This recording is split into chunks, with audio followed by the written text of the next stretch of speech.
Sexuality in 12 Hours is quite a big issue, and mise en scene is probably the biggest contributor to the representation of sexuality in the opening scene. Joshua's sexuality is predominantly represented by three things. Firstly, on Joshua's floor he has three lads' mags.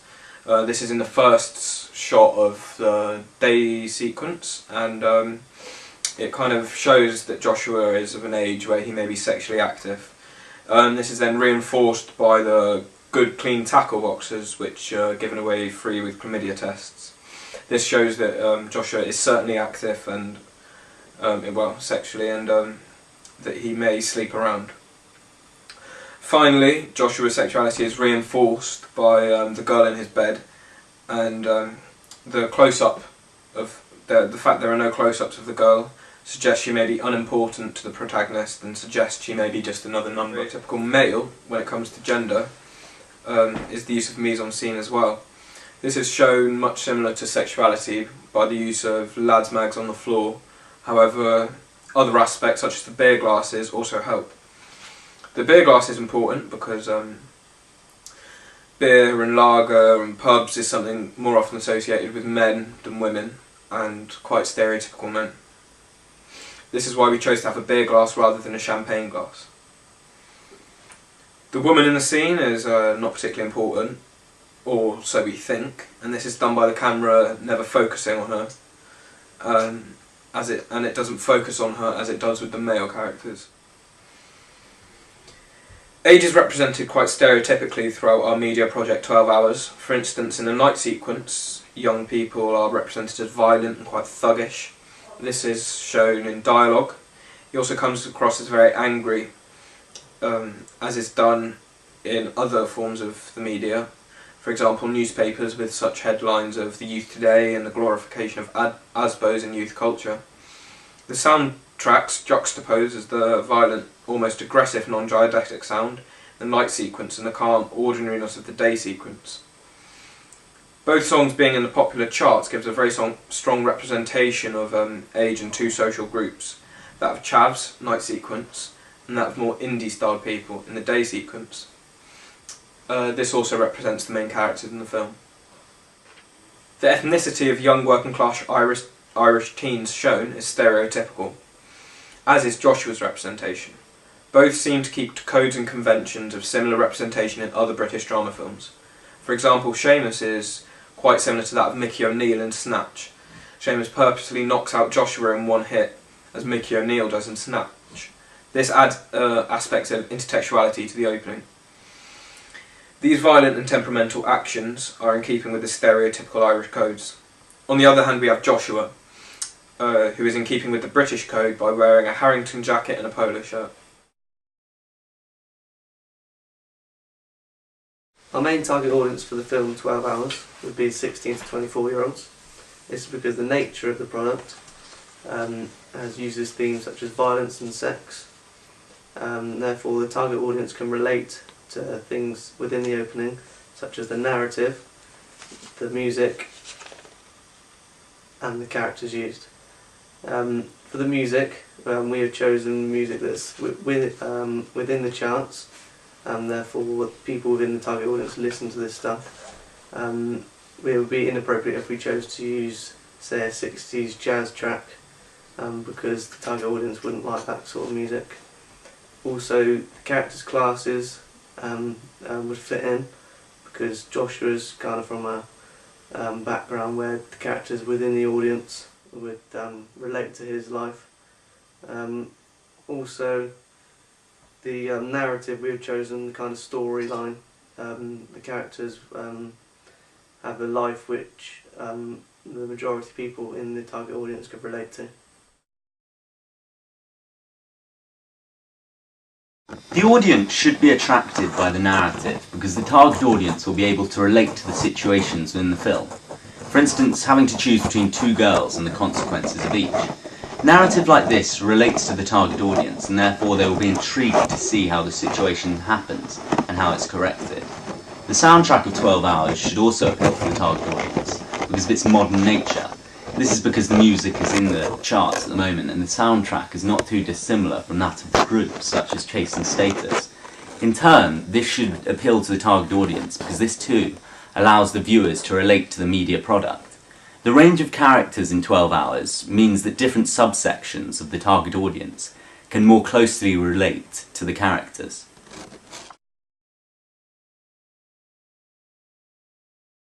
There are also conventions such as text that make it clear to be an opening. The credits and titles make it apparent to the viewer that the film is beginning, however this is contrasted by the fact that the audience see the end of the film first. This convention is also seen in films such as Danny Boyle's Slumdog Millionaire. This gives us a fast-paced and action-packed beginning. This should draw in the audience and make them want to carry on watching. The convention of an opening in itself is to raise the enigma code and hook the audience. I believe in this sense 12 Hours challenges some of the conventions as it may confuse or intentionally disorientate the audience, adding to the enigma code of an opening, because it furthers the point for the fight might needing an explanation. For example, the darkness is used not to entirely give the audience a complete picture. This is useful in keeping the audience engaged because there is a sense of mystery, once more adding to the enigma code, in turn creating atmosphere and tension. Therefore, although it keeps some conventions in of the opening, it also challenges others because of the use of setting, music and editing of the night sequence in the very beginning. The role of each character is confusing until near the end of the night sequence due to the lack of dialogue, because we are unsure of the reasoning behind the actions of both characters. However, once the night scene comes to an end, it is apparent who is going to be the bad guy and who is going to be the good guy, because it is the central point of violence, the use of point of view allowing the audience to emphasise. The morning scene is essential to the protagonist's introduction. It represents his characters, as conventional openings do, and in turn his personality is represented through the mise-en-scène, and introduction to each character is not particularly unusual as it keeps to conventions. However, the night scene was intended to make the audience question who acted as who in the film's narrative, in turn making them question their assumptions and in a sense morals. I think this is done successfully through the costumes and narrative, because the one we assume is the antagonist shouts, "Touch my sister again." This should make this audience believe that the protagonist wronged his family in some sense. However, we look over this due to the costume of his being well kept and middle class, unlike that of the antagonist.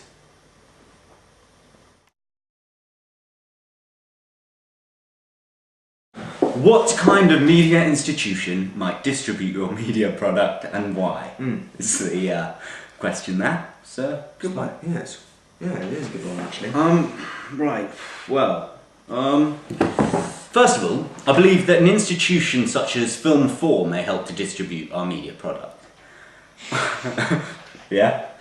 I probably think this because, the previous media products that they've helped distribute are similar to ours. For example, they've distributed such coming-of-age films like This Is England and Nowhere Boy.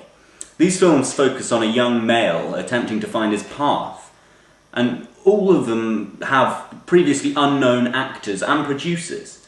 Another reason is those films were also relatively low budget, with small names giving funding.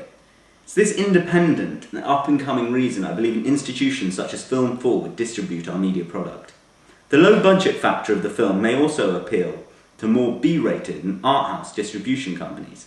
However, this doesn't particularly relate to the target market, and looking at it from a business point of view, this would also run the risk of making it a cult movie in the small niche market of art house teens.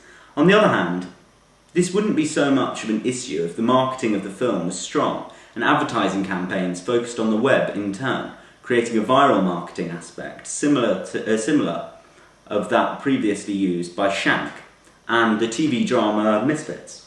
Yeah. Our film, when distributed, should be took in the sense it's a young person's drama marketed similarly to Adulthood and Misfits. Yeah. The certificate should be around 15. Yeah, I'd agree. Due to the guidelines of there's frequently strong use of language such as fuck, stronger terms. Such as fuck, eh? Such as cunt used. Cunt, God. Sexual activity may be portrayed but without strong detail, so you see them waking up in the morning and it's kind of predictable what had happened the night before. Not graphic though. But yeah, there's nothing actually seen. Drug taking may be shown in the film, but it should not promote drug misuse, I don't think. Definitely not, no. I mean, we see him smoking a little spliff, don't we? I think. Joint, I believe it's joint. commonly known now. Yeah, joint, yeah. Violence may be strong, but the dwell of the infliction or pain or injury. So there's not a lot of... Well, yeah, the violence is strong in our film, but yeah, the violence is strong, so I'd agree with that as well. But it's not so graphic. You don't see blood squirting and all of that. No, God, no, it's not Saw 5. Yeah. Oh, yeah. God. Yeah, Saw 5. Oh, Saw 5. These factors should be looked upon when distributing the film, so if you certificate it wrong, then you can get in trouble. We could get in trouble for that. We wouldn't want that, would we? No. Anyway, thank you for listening. Thank you.